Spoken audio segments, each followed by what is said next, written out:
Pour commencer, j'aimerais remercier Monsieur le rapporteur pour le travail sur ce texte.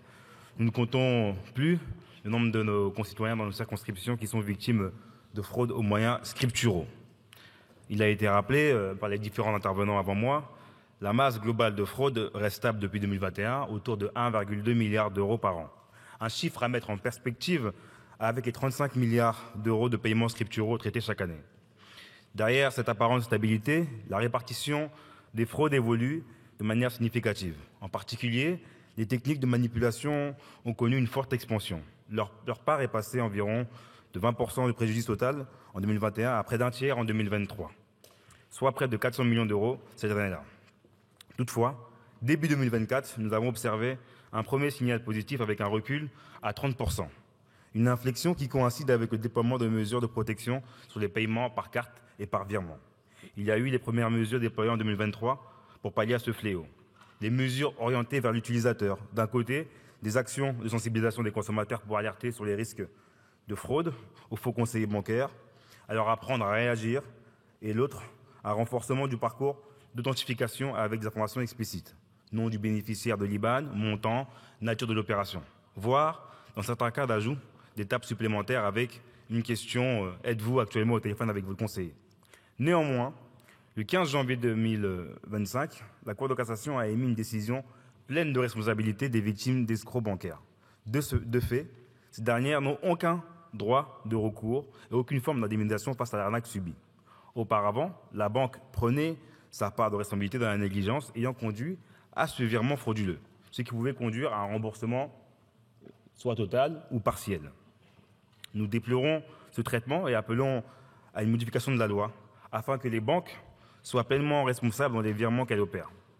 Les victimes des particuliers souvent vulnérables, ça peut être aussi d'entreprises privées, font face à l'arnaque aux faux conseillers, à l'IBAN piraté, mais ces méthodes s'appellent le phishing. Les banques ont de quoi se retourner avec des assurances et peuvent couvrir ces frais-là. Nous avons un amendement à ce sens-là.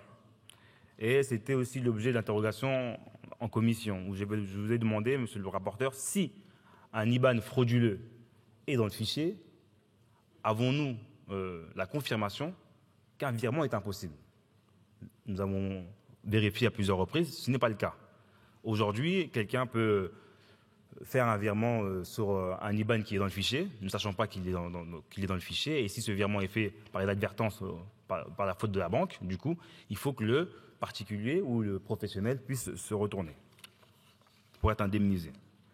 Cette PPL prévoit donc de sécuriser des fichiers centralisés pour les IBAN et les chèques frauduleux, ainsi les méthodes d'accès pour les bancaires et les prestataires de paiement.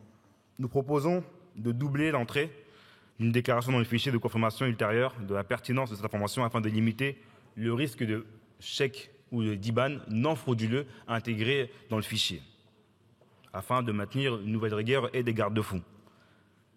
Permettre aussi aux citoyens, aux citoyennes, de savoir si les IBAN qu'ils détiennent se trouvent ou non dans le fichier et avoir aussi une voie de recours pour en sortir, éventuellement s'il y a eu erreur.